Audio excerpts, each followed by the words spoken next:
तो नोजल में हम लोगों का जो अगला टॉपिक है तो हम लोगों का ये है कि फ्लो ऑफ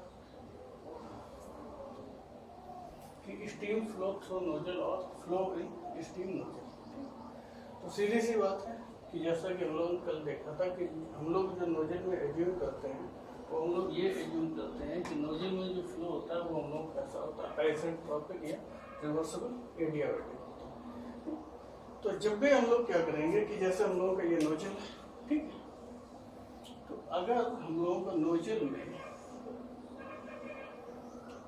जब स्टीम हम लोगों की सेक्शन 1 से सेक्शन 2 पे पास होगी, ये हो गई डायरेक्शन ऑफ फ्लो, ये हो गया इन और ये हो गया आउट। तो तय है कि हम लोगों का यहाँ पर कुछ ना कुछ क्या होगा, एक्सपेंशन प्रोसेस होगा।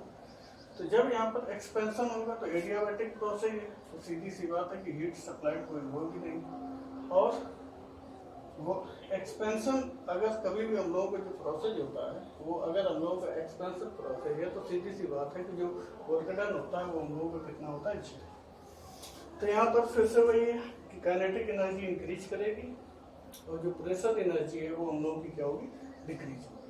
अब जो भी हम लोगों का हीट ड्रॉप होगा स्टेट 1 से स्टेट 2 पे जाने पे वो हम लोगों का क्या कहलाएगा, एडियाबैटिक हीट ड्रॉप। और एडियाबैटिक हीट ड्रॉप को ही हम लोग क्या कहते हैं, रैंकाइन हीट ड्रॉप। ठीक है, हम लोग वापस आते हैं।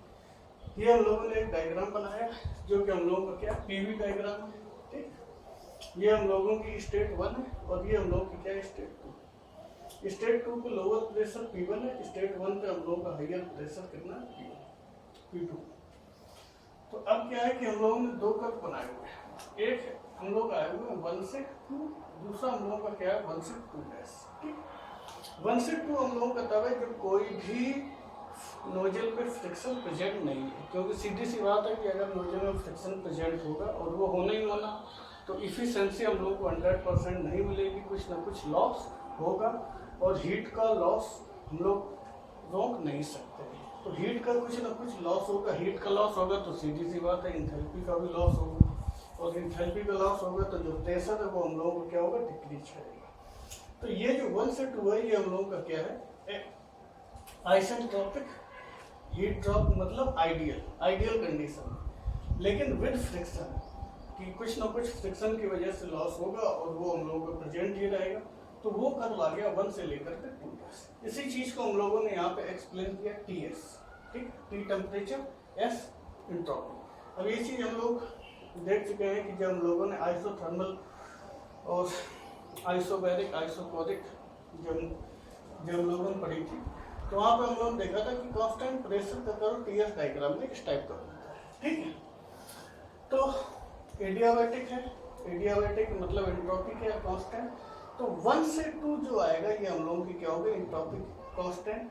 तो ये 1 से 2 तो हम लोगों का क्या है कि आइडियल हीट ड्रॉप, और 1 से 2 dash due to friction present कि जो एक्चुअल हीट ड्रॉप होगा वो हम लोगों को क्या होगा, कम होगा as comparison to ideal. Same चीज ये जो थर्ड डायग्राम है ये रिप्रेजेंट करता है एंथैल्पी और एंट्रोपी, मतलब मॉइलर चार्ट। ठीक, ये हम लोगों की होगी सैचुरेशन लाइन, ये हम लोगों का P2 प्रेशर, ये हम लोगों का P1 प्रेशर।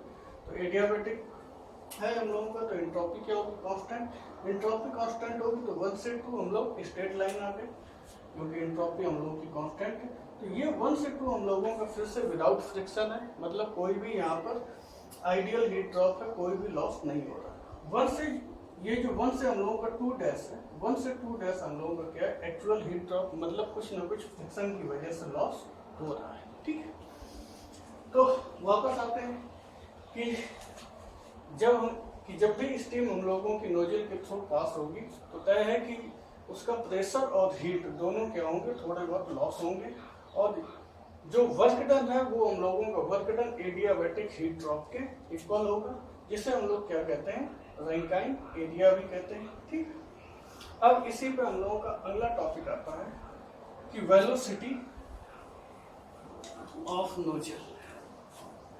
इसी पे जब हम लोग नोजल के फ्लो की एनालिसिस कर रहे हैं तो वेलोसिटी ऑफ नोजल अगर हम लोग फाइंड आउट करें, ठीक, तो सीधी सी बात है कि हम लोगों ने मान लिया कि ये हम लोगों का क्या नोजल है,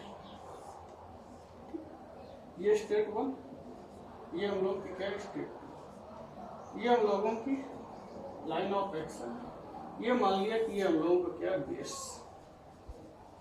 यहाँ से हाइट कितनी है h1, यहाँ से हाइट हम लोगों की कितनी है h2, यहाँ से इनलेट वेलोसिटी कितनी है v1, आउटलेट वेलोसिटी कितनी है v2। इनलेट प्रेशर जो है ये हम लोगों का कितना है p1, आउटलेट प्रेशर हम लोगों का कितना है p2। तो जब हम लोग वेलोसिटी फाइंड आउट करते हैं कि velocity of nozzle, velocity of steam flow through nozzle, ठीक। तो ये देखो, ये सबसे पहले क्या करेंगे, applying steady flow energy equation, applying steady flow energy equation, मतलब dq equal to dh dw plus d potential energy plus d के काइनेटिक एनर्जी।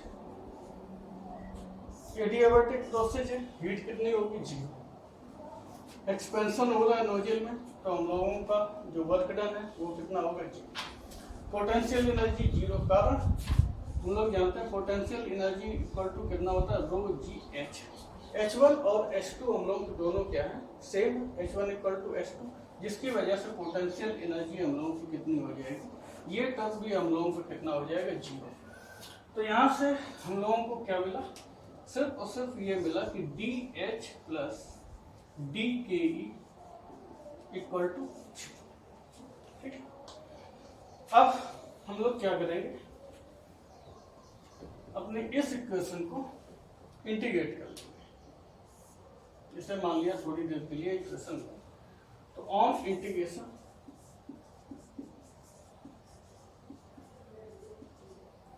स्टेट 1 से लेकर के स्टेट 2 तक हम लोगों ने क्या किया, इंटीग्रेट किया, माइनस साइन आ गया, डी के ई इंटीग्रेट किया 1 से लेकर के 2 तक।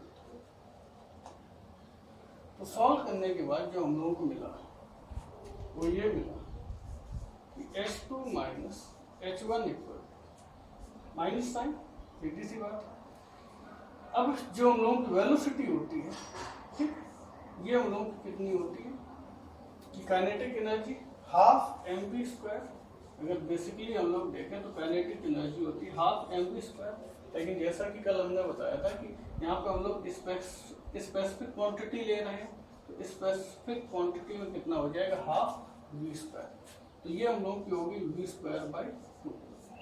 इसको सॉल्व किया तो ये आ गया हम लोगों का H2 minus H1 equal to minus v2 square by 2 minus v1 square by 2।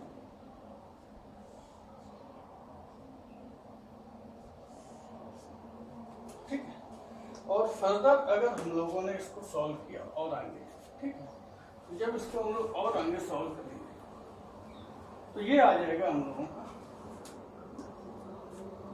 कि v2 square minus v1 square equal to h1 minus h2। ये इक्वेशन तब है जब हम लोगों का विदाउट फ्रिक्शन, कोई भी यहाँ पर लॉस नहीं होता है, कोई भी जो नोजल पे जो फ्रिक्शन लॉस होता है वो फ्रिक्शन लॉस हम लोगों का नहीं होता है। अब हम लोग ये जानते हैं कि जो इनिशियल वेलोसिटी होती है, इनलेट वेलोसिटी, ये हम लोगों की बहुत ही कम होती है, तो इसे हम लोगों ने क्या कर दिया, अप्रोक्सीमेटली नेग्लेक्ट। तो जब हम लोगों ने नेग्लेक्ट कर दिया तो वेलोसिटी हम लोगों की v2 इक्वल टू कितनी आ गई, √2 h1 माइनस h2। एक इक्वेशन हो गया हम लोगों। अब अगर इसी को मान लिया कि हम लोगों का फ्रिक्शन प्रेजेंट है, ठीक, तो एक तो थ्योरी हम लोगों की ये आती है कि अगर इस पर फ्रिक्शन हम लोगों का थोड़ा बहुत है तो हम लोगों की वेलोसिटी क्या होगी कि जो हम लोगों को कोफिशिएंट ऑफ फ्रिक्शन है, थोड़ी देर के लिए मान लिया कि इसके को यहाँ पर हम लोगों ने ऐड कर दिया, तो ये आ गया हम लोगों का विद फ्रिक्शन,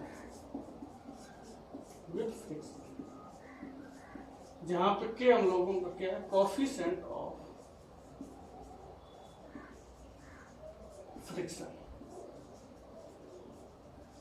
ठीक। बट इन एक्चुअल, अगर हम लोग अपनी एक्चुअल कंडीशन देखें, ये जो वेलोसिटी v2 आई है, ये हम लोगों की आई है 1 से 2 के बीच में, कि जो हम लोगों का आइडियल हीट ड्रॉप हो रहा है, ये आइडियल हीट ड्रॉप की कंडीशन थी। लेकिन अगर हम लोग एक्चुअल हीट ड्रॉप की कंडीशन पे निकालें, तो एक्चुअल हीट ड्रॉप की कंडीशन पे हम लोग ये मान लें कि जो हम लोगों की इक्वेशन आई थी अभी, वो इक्वेशन हम लोगों की ये थी कि v2 square minus v1 square equal to h1 minus h2, ठीक। तो ये इक्वेशन थी हम लोगों की विदाउट फ्रिक्शन और विदाउट लॉसेज,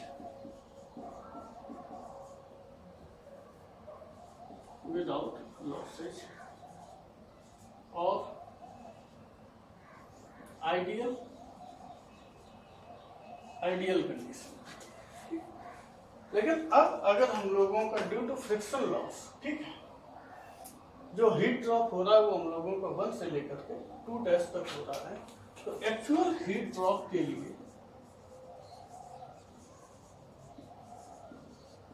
जो हम लोगों की वेलोसिटी की इक्वेशन होगी कि मान लिया स्टेट 2 पे जो हम लोगों की वेलोसिटी है वो कितनी हो जाएगी, v2 डैश, और ये कितनी है, v1 स्क्वायर, इनिशियल वही रहेगी, कोई फर्क नहीं पड़ेगा, h1 माइनस, अब जो होगी हीट ड्रॉप, जो एंथैल्पी ड्रॉप आएगी वो हम लोगों की कितनी आ जाएगी, h1 माइनस h2 डैश। तो अब जो हम लोगों की वेलोसिटी आ गई वो आ गई v2 dash square minus v1 square equal to 2 h1 minus h2 dash.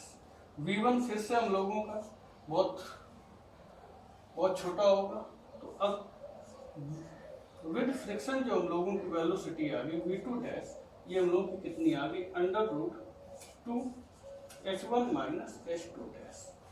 v1 की वेलोसिटी हम लोगों ने क्या की कि जो इनलेट वेलोसिटी है उसे नेग्लेक्ट कर दिया, तो ये कंडीशन हो गई हम लोग की v2 dash equal to 2 h1 minus h2 dash, ठीक। और जबकि विदाउट फ्रिक्शन जो हम लोगों की आई थी वो कितनी थी, v2 equal to √2 h1 minus h2। अब ये जो एंथैल्पी ड्रॉप हो रहा है, ये एंथैल्पी ड्रॉप ही एक्सप्लेन करता है नोजल इफिशिएंसी। तो नोजल इफिशिएंसी की अगर हम लोग बात करें, ठीक है, तो नोजल इफिशिएंसी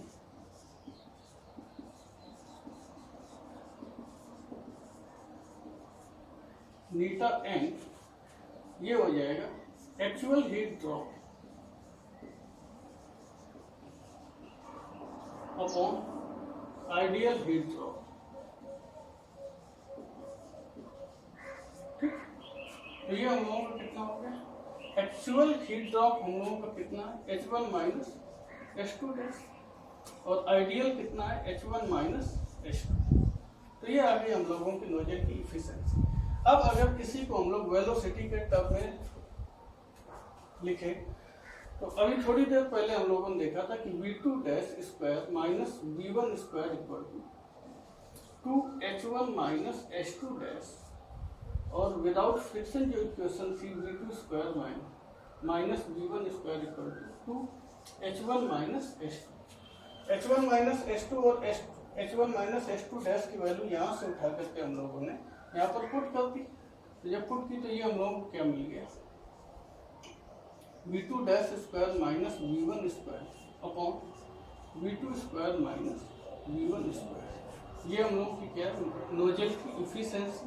ऊपर वाली इक्वेशन है एंथैल्पी के टर्म में, और नीचे वाली इक्वेशन है वेलोसिटी के टर्म में। If inlet velocity is neglected, जब इनलेट वेलोसिटी हम लोग नेग्लेक्ट कर देंगे means v1 is equal to 0। अब नोजल की इफिशिएंसी जो आ जाएगी, ये हम लोग की कितनी आ जाएगी, v2 dash square upon V2 square.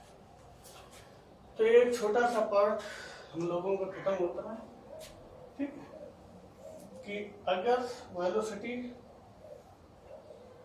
Find out करनी है और जो इसके जो फ्रिक्शन का इफेक्ट था, ये सारा काम, हीट ड्रॉप और ये सारी चीजें। अगला है हम लोगों का नोजल फ्लो एनालिसिस, ठीक है।